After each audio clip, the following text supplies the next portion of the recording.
There we go. Hello everybody, once again, just Parmelli here of the Living Sword Ministries. My eyeballs are like over here. What's up with that? That's a little better. Okay. The camera's there, not over there. That helps. Alright. So, you're probably looking down below and thinking, oh, okay, he wants to talk about atheists. Well, yes and no. This video you're going to watch real quick, and I'm pretty sure, since everyone's using it, I don't think I'm infringing on anyone's rights here, so I think I'm safe to use the clip, which I think it came from TikTok. I don't know. I don't have TikTok, so I can't find it. And no one's offering me a full link to this thing anywhere, so it might be the full thing. Let me get some water. I'm behind. Very important for me. Dehydration causes brain problems for me, so cheers. So, I guess technically you could say this is an LSM video, Living Sword Ministries video, but probably not going to be quoting the Bible much, so it's not really, I guess. So,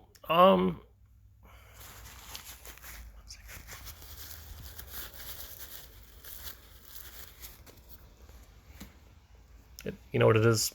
All the little hairs, they start curling around and they go up in here and it just, ooh boy. Let's just watch the video, okay? Now what you're gonna do, what you wanna do, is watch very carefully. Now I'm gonna max out the volume right now because you wanna hear what the guy says and watch the background at the same time. You watch the background. What you want to listen for is what he's saying. And watch the background. He's driving through in like a rainstorm, okay? So, watch, listen, watch. And, I got dinner, so I'll be right back.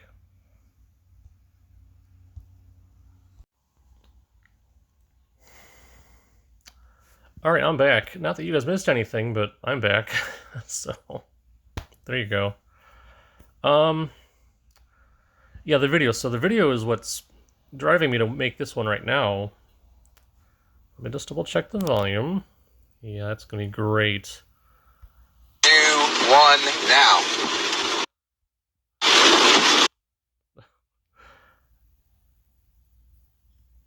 I messed up. We don't want that to happen right now. Okay. I'm gonna restart the video. Okay.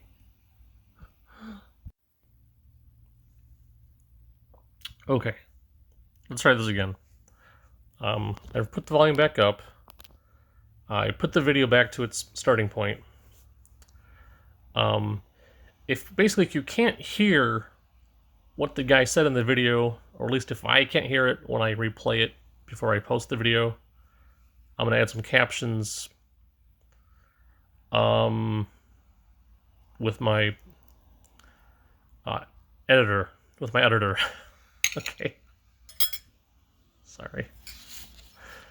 Maybe I need some more water, huh?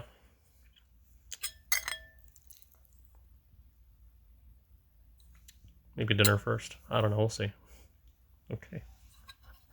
Can't do dinner now. I'm so distracted. Let's watch the thing, okay?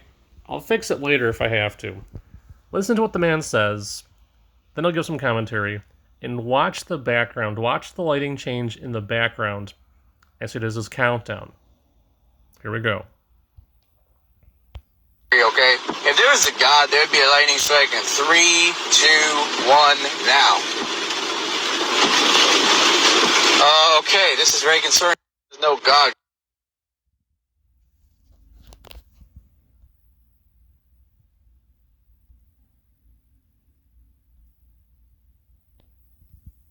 Okay. You hear what he said? if there was, he's like, if he says in other videos, you like more of the whole clip, if there was a God, there is no God, he says. If there was a God, there'd be a lightning strike in 3, 2, 1, now. And then basically, just like a moment after he says now, the sky lights up in the background and there's a lightning strike. Okay. Now, you want my bit of commentary first? Okay, you probably do, right? No, you probably don't, but I'm gonna give it to you anyway. Make this bigger. Is that what she said? Should be able to. The button's right here, right? Is that the button? It's messed up, man. Oh, there. Oh, is that it? Is that all I can do? This thing's so finicky. I guess. Whatever. That's big enough, I guess. Maybe I just gotta back up, huh? Guys, I can't see. I'm nearsighted. I want to see myself.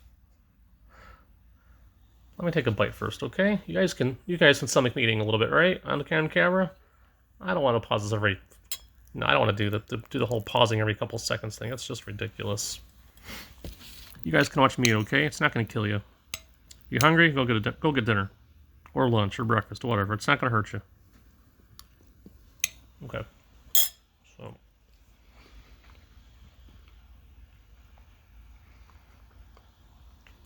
Just a few seconds while I eat, you can ponder what you just said, right? What just happened. Now, some commentary, right? If you check out videos, all you gotta type in is atheists accidentally proves that God exists. And there's a whole bunch of people that posted him and reacted to his video. Okay, it's all YouTube shorts that I've seen. I don't know if it's like a full version or like a longer version or an extended version, but it's just what you see, right? Just right there, okay? He says God doesn't exist, and if there was a God, 3, 2, 1, lightning strike. Okay, literally, he says that. Okay, and it happens. The Christians that comment, or at least I assume they're Christians, ask, well, is he still an atheist? And even as a Christian, I have to laugh because I have enough experience with atheists to know that no. Just because he says this is a bit concerning doesn't mean he changed his mind. And why not? Why won't they? Why don't they? We're going to get to that.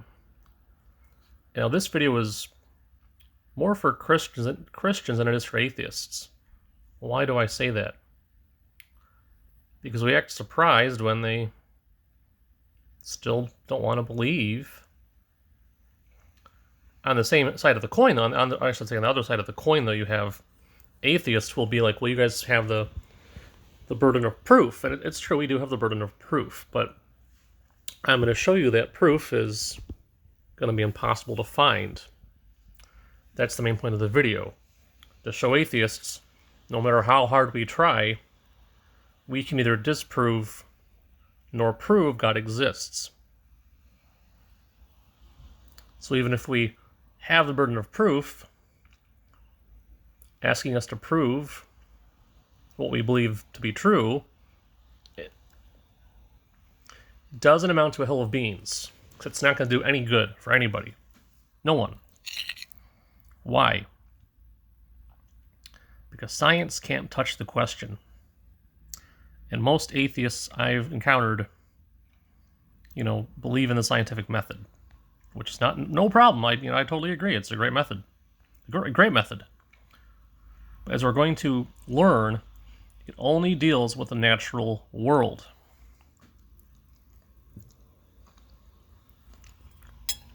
That which can be tested. Okay? Let's go. Now I'm going to kill the video, my face here, so you don't kind of put up with me, eating anymore. I'm going to get rid of him because who really wants him, right?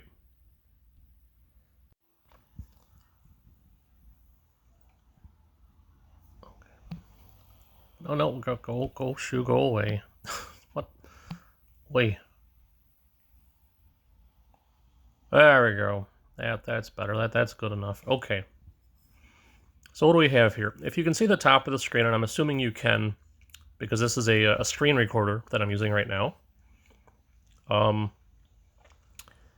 This is from berkeley.edu. Okay. Now this thing starts off, Understanding Science 101. Science has a few limits. A few things that science does not do. Okay, let's just kind of skim down here. I hate how they have these little blocks of text here next to these pictures because you can't really properly read what it says, but I still can. So, science doesn't make moral judgments. Science doesn't make aesthetic judgments. Science doesn't tell you how to use scientific knowledge. And here's what I want to hit. The first point I want to hit is this. Science doesn't draw conclusions about supernatural explanations. This is coming from berkeley.edu. Okay, so I would consider Berkeley relatively well versed in what science can and cannot do. Not to try to pull off a what is it called, an argument from authority, right? Because that's technically a fallacy. Yeah, it is. Look it up. Look up various fallacies. Okay. When you try to pull off the whole, well, so and so's an expert in this field, therefore he's always correct, or he must be correct, or whatever. That's a fallacy. Okay, it's called the fallacy from authority. But yeah, I'm gonna say, in my opinion, Berkeley's opinion works for me. Okay. But this is where we start our road trip right now. Okay.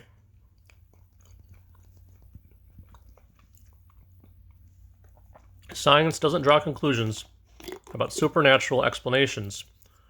Do gods exist? Okay, any god, okay? Or gods. Okay? Do supernatural entities intervene in human affairs? Now you'll notice they underline certain words, and you can link and go there, and I have. Okay, so we're going to go down the rabbit hole and follow the links just to define every little thing that needs to be understood, okay? These questions may be important, but science won't help you answer them. Questions that deal with supernatural explanations are by definition beyond the realm of nature, and hence also beyond the realm of what can be studied by science. For many, such questions are matters of personal faith and spirituality. Okay. They even recommend take a side trip. What's natural? Okay. Let's see. Is this okay? Well, we'll read the summary section at the bottom here. Moral judgments, aesthetic judgments, decisions about applications of science, and conclusions about the supernatural are outside the realm of science.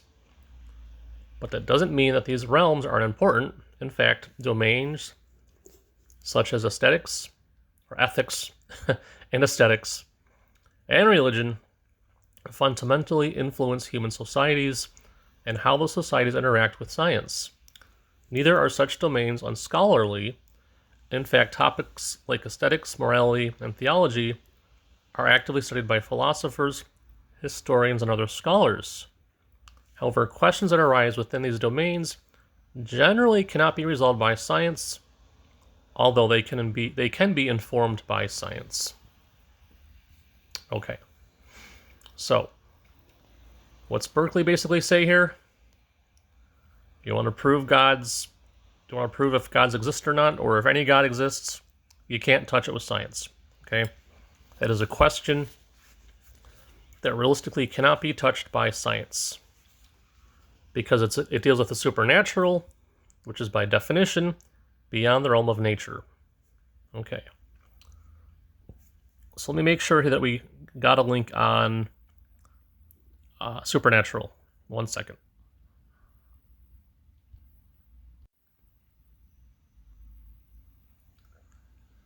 Now again, we're still doing a Berkeley link. Okay, let me just let you guys read the first part here. In fact, this might be the entire part. Okay. Y'all can read it. And for those of you who can't read, I'll read it for you when I'm done taking my next bite of chow, okay?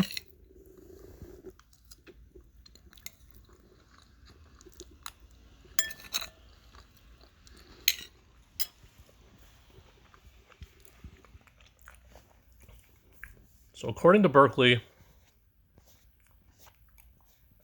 yeah, that's all of it. What is the supernatural? It is not of the natural world.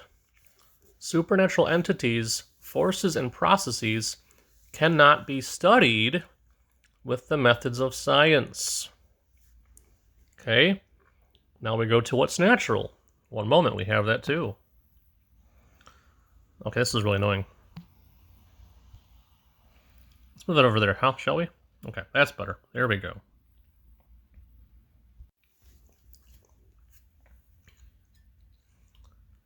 Again, Berkeley.edu. What's natural? Again, you guys can start reading that while I take a bite of food, okay? Because got a little bit of dinner left to finish off, and didn't want to get sidetracked and then not get back to this idea because, in my opinion, this video is somewhat necessary.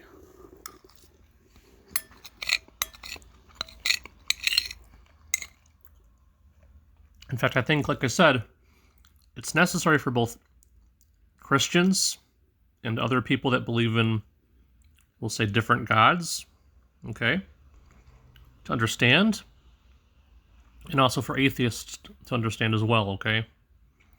And maybe even for agnostics to understand, because maybe they don't know either, or maybe they're not sure either, and, well, this video might help someone. You never know.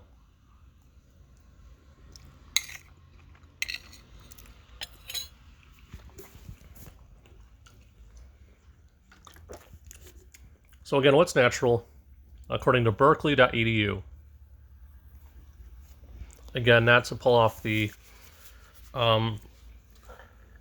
fallacy of appeal to authority, but yeah, I'm going that route because basically everything's a fallacy if you dive deep into it enough. So yeah, that's. But I'm going to not only appreciate their opinion, but I'm also going to respect their opinion. Ad agencies might try to sell us all natural whole grain goodness, natural homeopathic remedies, or non-toxic all-natural household cleansers. But what does natural really mean? In everyday language, the word natural is often used to describe goods that are wholesome or not made by humans.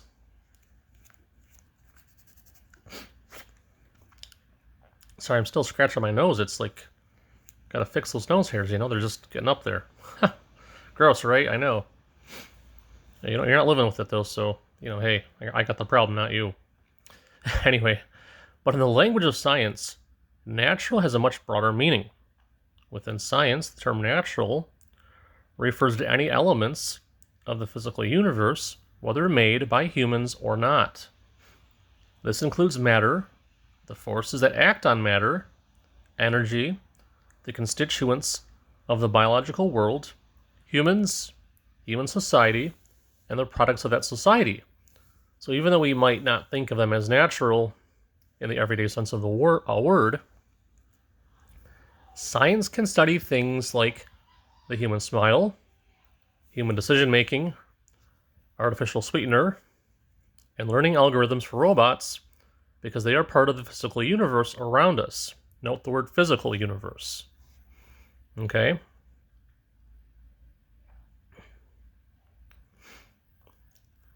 In practice, what's natural is often identified by testability, which I think is the next thing we can jump to after this.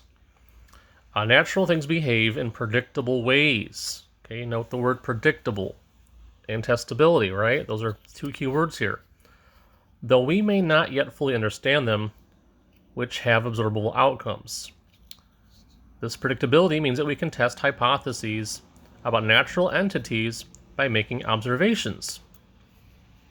Ghosts, for example, are supernatural entities without a basis in the physical universe, and so are not subject to the laws of that universe. Let me just highlight that, okay? And we're going to replace the word ghosts, okay, with the word God. And we're going to correct the grammar too. God, for example, is a supernatural entity without a basis in the physical universe, and so is not subject to the laws of that universe. Okay? See what I did there? Same category. Ghosts, gods, spirits, demons, angels, whatever. Okay? You ever touched an angel before? I haven't. More food. Hold on.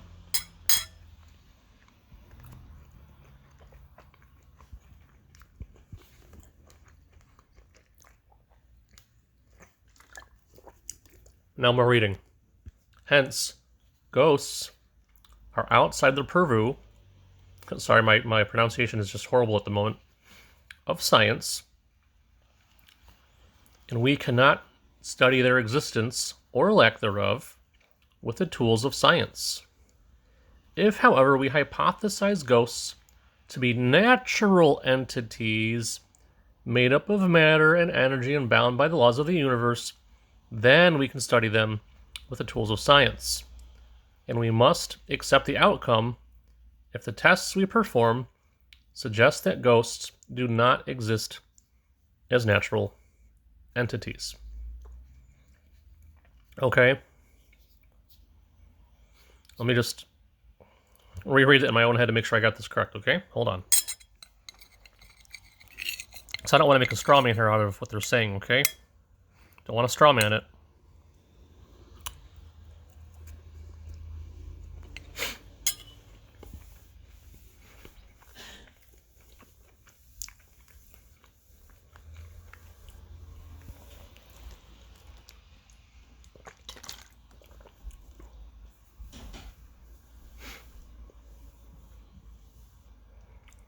Okay, so what they're saying is a little weird, but basically they're saying if we hypothesize, guess, make an educated guess, okay, that ghosts are in fact natural entities made up of matter, energy, and bound by the laws of the universe, physics, all those natural laws, then we can study them, we can test them, they can be falsified, okay?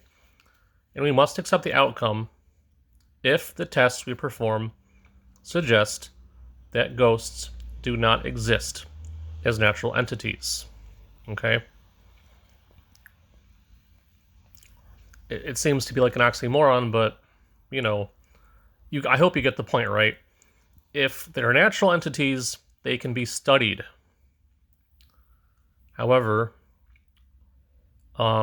as they suggest here, remember what I just highlighted, right?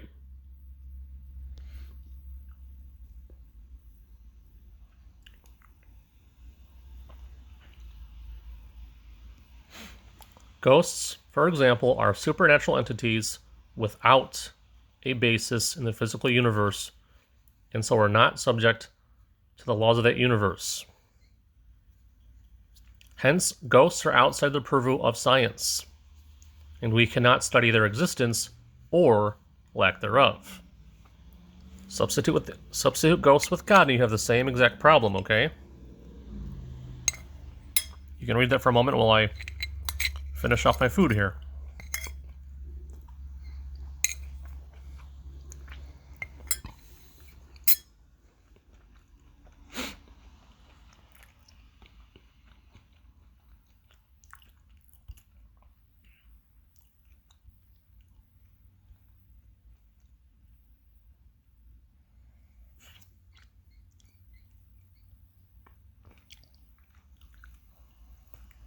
I do believe testability is next. Let's find that.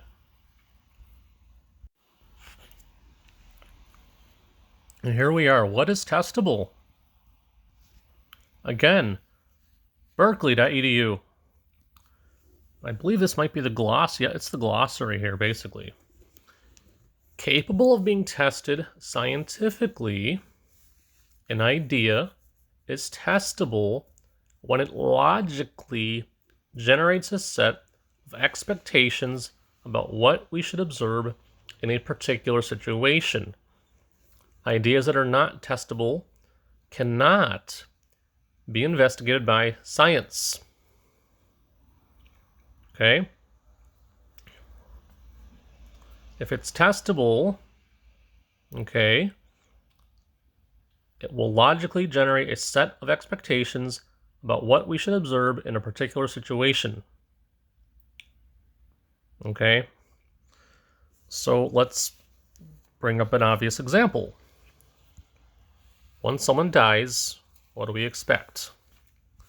We expect that unless we use resuscitation tools on the person and they, come back to life or whatever, or regain consciousness, whatever you want to call it, restart brain activity, restart the heart, restart the lungs, you name it. Unless we use tools to bring them back, chances are they're going to be dead and they're going to stay dead. So when someone tells a story about someone coming back from the dead or being so dead that they're in the morgue, their person's in the morgue, and suddenly, boom, they're alive again, can we test that concept? Can we test that idea? Can we test that claim? No, we cannot. Okay? Because there's nothing logical about that totally defies expectations, that would fall under the, if it's true, it would fall under the, the realm of the supernatural. It would be a miracle. And basically what this is saying is, if it's testable scientifically, well, there you go. I mean, I think I just butchered it, but, we get the idea. Okay, can you test that? Can you test the claim that someone came back from the dead when they were in the morgue? No, you can't test that. There's no way you can test that.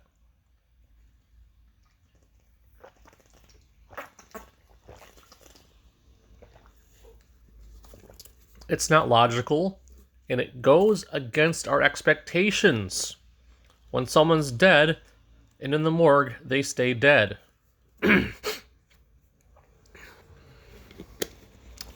That's how life works. But if someone tells you a story that goes against that, then, well, you have a slightly different problem now, don't you? Let's move along because there's not much more I can say here, okay?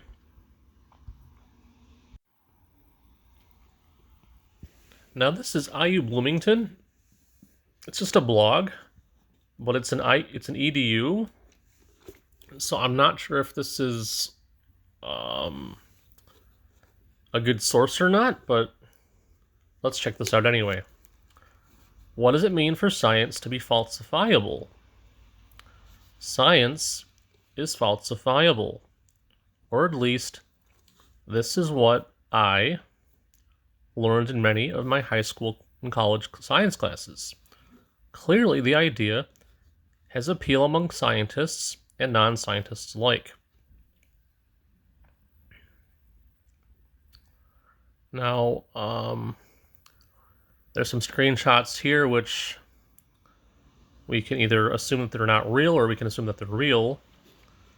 There's a doctor, I can't pronounce the name, but if you can, let me see if I can zoom in here. There we go. I think that might be okay. And he says, can you prove the existence of God? Probably not. Science is based on evidence which is testable, reproducible, and falsifiable. So God is outside the usual boundary of science. Also, it is impossible to disprove a negative. So you cannot disprove the existence of God either. And I think Dinesh might be a believer of some sort. I haven't read this one yet, so I'll just read it quickly. Karl Popper taught us that a valid scientific theory is narrowly drawn and makes specific predictions that can be empirically tested to invalidate the theory. Now ask yourself, by this standard, is climate change a valid scientific theory? Okay, well, our topic's not science, or sorry, not climate change. We're gonna keep moving on, okay? This is not about climate change. Zoom back out to normal zoom here. But what exactly does falsifiable mean? Now we're not gonna read this whole article because it's kind of long. But I think I'm gonna stop at a point where I think it's made a good point. Okay, when I think it's made its point, and given a definition. Okay. And why is it valued by some scientists, but dismissed or even considered harmful by others?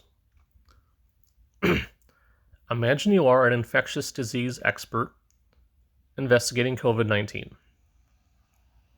You want to determine whether, absent vaccination, COVID-19 always causes at least some lung damage. I want to say absent vaccination means the person with COVID was not vaxxed. Okay. That's my guess. Does it matter? I don't know. Okay. To prove this claim is true, again, always causes at least some lung damage. To prove this claim is true, you would have to check every case and see if every time a patient has COVID, there's also lung damage. And for every case you check, there are more new cases to check. And they give an example in this picture, okay? Black swans are a famous counterexample. When Dutch explorers in the late 1600s encountered black swans in Australia, this single example disproved the European belief that all swans were white. Moving on. However, to prove this claim is false, you merely need to document a single case in which someone who previously had COVID has no lung damage. This is an extension of the logical point that to prove a general claim, you need to confirm every instance, but to disprove a general claim, you only need a single counterexample. Okay, going back to the black swans. They are a counterexample of what we're talking about. Okay? If you want to say every swan is white, all you gotta do is find a black swan, right? That's it. But if you want to prove that any unvaxxed person who has COVID always has lung damage, you need to check every single COVID patient for lung damage. Okay? Legendary philosopher of science Karl Popper argued that good science is falsifiable, in that it makes precise claims which can be tested and then discarded or falsified if they don't hold up under testing. For example, if you find a case of COVID-19 without lung damage, then you falsify the hypothesis that it always causes lung damage. Okay? According to Popper, science progresses by making conjectures, subjecting them to rigorous tests, and then discarding those that fail. Okay. And then he goes on, the article goes on to, talk about how astrology, for example, and this is a good example, okay? Astrology is basically a metaphysical field. There's people that believe in astrology, there's people that don't. I, for one, do not believe in astrology, okay? And I agree with what they're saying here. He contrasted this with the unscientific systems like astrology. Let's say your horoscope says something of consequence will happen in your life tomorrow. Okay? I misread that. Let me just get this highlighted here, okay? And there we go. So basically, let's say your horoscope says, okay, that something of consequence will happen in your life tomorrow. Popper argued that a claim like this is so vague, so devoid of clear content, that it can't be meaningfully falsified and therefore isn't scientific. Okay? Obviously, you cannot test this, right? Let's say tomorrow, I don't know, I find a $50 bill on the ground and I pick it up and I take it and now it's mine, okay? Would that be something of consequence? For me, yeah. For someone else, no, that's not of any consequence. That's silly. Who cares? You found 50 bucks. Go write a blog about it. I don't know, right? It's vague. It's not scientific.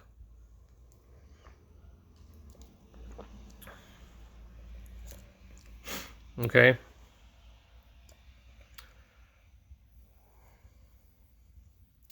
They go on to give an example about Neptune being discovered by math. There's irregularities in the orbit of Uranus. At the time, they thought maybe they should, say, hey, we might need to toss out Newtonian mechanics. But then they found Uranus, and they're like, okay, that might explain it. Okay. Put simply, to test a hypothesis, you have to make a bunch of other assumptions or auxiliary hypotheses. You have to assume that your instruments are working, that you did the math correctly, that you didn't miss any relevant causes. Okay, again, example of Neptune.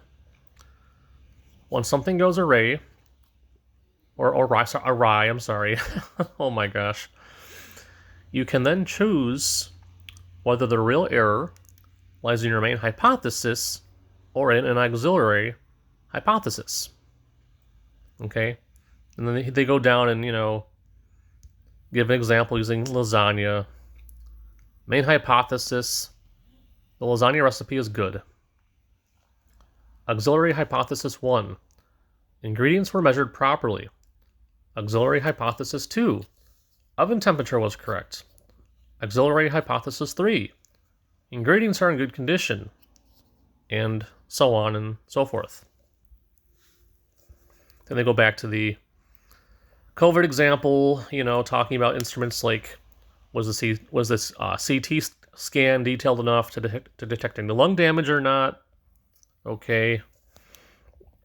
So on and so on and so forth.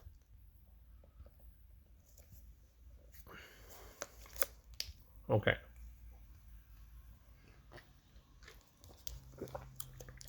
But going back to what the doctor says, Dr. Keku, or if I'm probably butchering the name, I'm sorry, but can you prove or falsify the existence of God?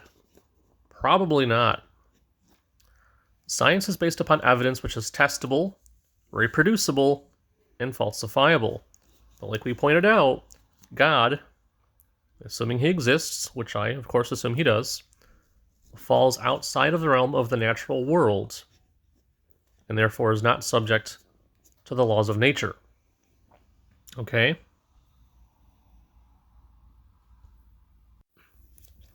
Again, just to kind of go backwards and retrace our steps, ghosts, for example, are supernatural entities without a basis in the physical universe, and so are not subject to the laws of that universe. Hence, ghosts are outside the purview, sorry, I keep butchering that, of science, and we cannot study their existence or lack thereof with the tools of science. Likewise, again, insert the word God where it says ghosts, and you have the same outcome. You cannot test God. He's supernatural. He is not natural. Okay?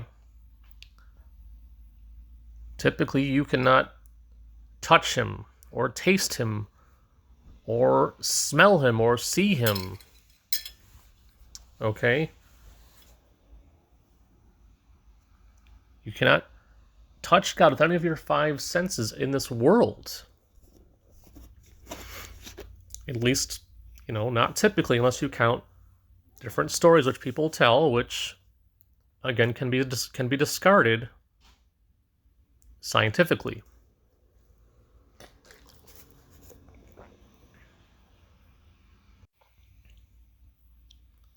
Again, going backwards just to kind of summarize, again, what's supernatural?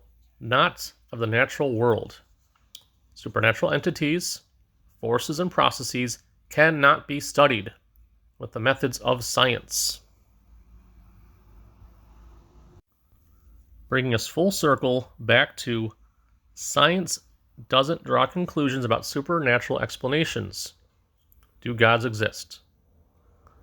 Do supernatural entities interfere in human affairs? These questions may be important, but science won't help you answer them. Okay?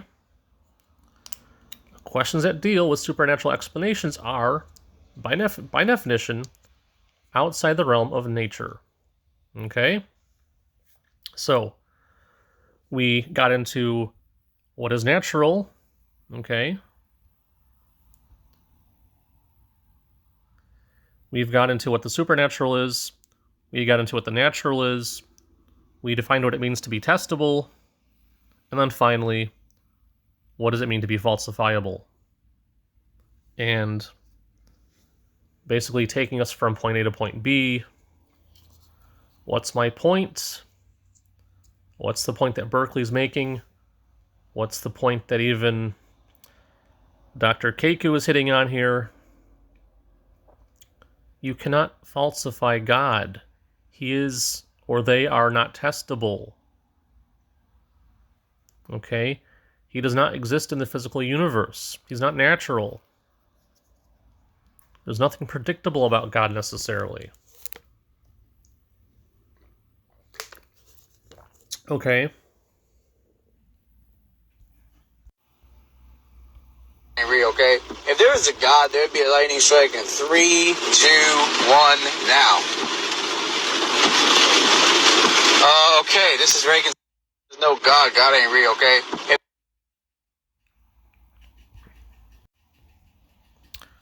I don't know if you caught that again, but so we go full circle. And we come back to this guy who says, God ain't real. If there was a God, there'd be a lightning strike in 3, 2, 1.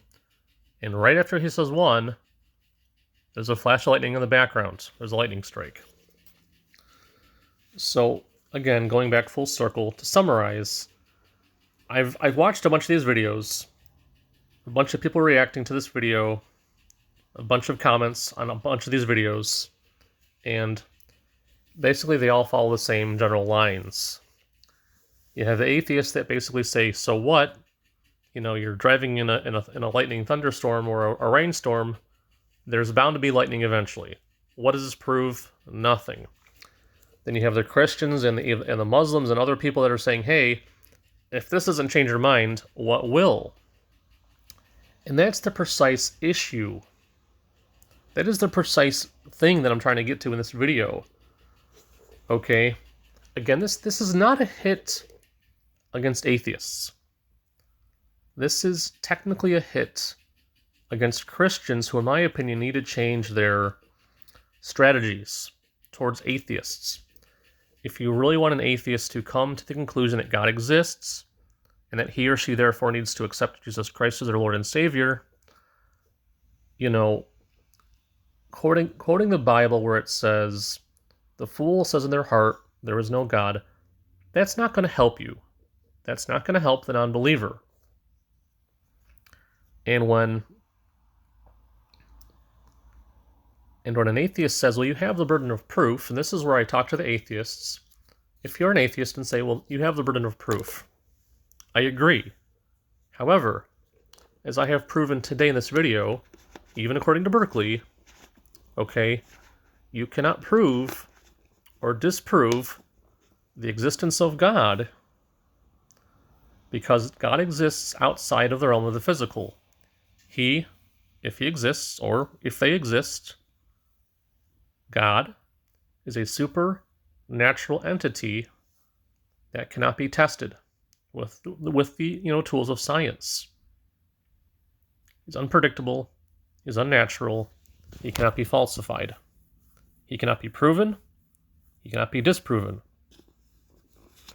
So, if you're an atheist and you're watching this video and you say, well, you have the burden of proof, I agree, but I cannot offer you any proof, and neither can anyone, any other Christian or Muslim, etc., to prove or disprove the existence of a god or gods.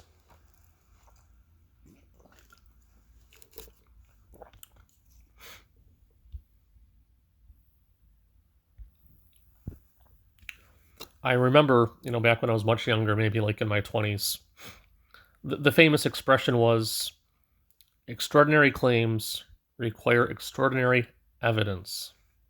I totally agree. Totally agree. All right. So you might be asking yourself, as a Christian or anyone else for that matter, well, what can I do then? I have an atheist friend and I want them to believe. You can offer your opinion. You can offer them your life experience. You can tell them why you believe. But be warned that it's not necessarily going to convince them. No offense, but in my opinion, if you're an atheist, you're driving in a rainstorm, and you say, well, God doesn't exist, and if he did, 1, 2, 3, there'd be a lightning strike, and boom, there's your strike. If that's not good enough, this is my point. It doesn't matter for the diehard atheists. And here's the other problem too, okay? What constitutes proof for one person may not be sufficient proof for another person. You guys ever been on a jury before? I remember one time I was on a jury for a murder trial, okay? But to be reasonable, though, the murder happened a long time ago. But we were told that if there's any doubt in our mind, we must convict the person or find the person innocent. That was what was required by the judge, because the judge is the one that interprets the law for us. So we have to judge, as the jury, based upon the judge's interpretation of the law, and it was the job of the prosecutor to prove, beyond a shadow of a doubt, that the person was guilty.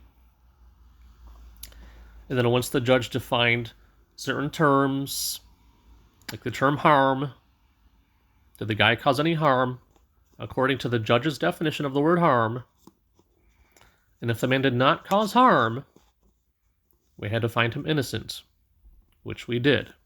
We had no choice. Okay? But that's the issue. Now, at the time, in my opinion, the man was guilty. In my opinion, I thought the prosecutor proved his point beyond a shadow of a doubt. But again, what constitutes proof for one man does not suffice for another man as proof. Okay? So, if it was me, I'm driving in a storm, lightning strike, bam, oh my gosh, that's enough for me. Okay, but for a lot of people, for probably most atheists around the world, nothing could be enough proof. Because there's always, in their opinion, a natural explanation. And I had to agree, in my opinion, with the atheists in these comments saying, hey, you're driving in a rainstorm, lightning storm. What did you expect? There's going to be lightning. It could have been pure coincidence that at the end of his countdown, 3, 2, 1, there's a lightning strike. Coincidental. No problem. Totally agree. I'm watching these Christians comment that I'm like, what did you guys expect? Do you expect it's going to be like a magic conversion button? No, it's not. It's not how it works. That'd be like me saying I'm a horrible shot at basketball, and if I make this shot, there's a God, because I'm a horrible shot. Oh, look, I made this shot. There must be a God. No, it's coincidence. I just got lucky. No big deal. All right? Guys, they are correct when the atheists say we have the burden of proof. We are, in a sense, the prosecutor. We have to give the proof that they want. But as the prosecutors, we can turn around and say, I'm sorry, but in this case, I can either disprove or prove my case. Because the thing or being in question here is the existence of God. You cannot prove or disprove the supernatural. Science doesn't touch it. Science cannot study it. It's not testable. It's not falsifiable. And therefore, there is no way to prove or disprove the existence of God. That is up to philosophers, people of religious persuasion, people that want to dabble in the metaphysical, etc. And even then, the results of such, mental experiments can be questioned. Okay? In this case, what's good for the goose might not be good enough for the gander. Okay? So, that's my take. That's my hot take right there, in a nutshell. So, did this atheist accidentally prove that God exists? No, he didn't. Because he did not empirically test for God's existence, and you cannot empirically test for God's existence. Sorry. Okay? Debates over whether or not God exists, pointless. Completely, utterly pointless. Why do I believe? Well, there's lots of reasons. But they're personal. If you want to know them, ask. I'll tell you about it. But you can't disprove that that the God I believe in, you can't prove he doesn't exist. I can't prove to he does. And that's the problem. And in my opinion, that's where there's this disconnect between people of faith, of different religions, and atheists. There's a huge disconnect. Because there's somehow this concept that you've got to prove it to me. Technically, no, I don't, because I can't. That's the problem. I can't prove it to you if you're a non-believer. I'm sorry, I can't prove it to you. Okay? Yes, according to the good book, I should be ready to give a reason for my faith if you ask.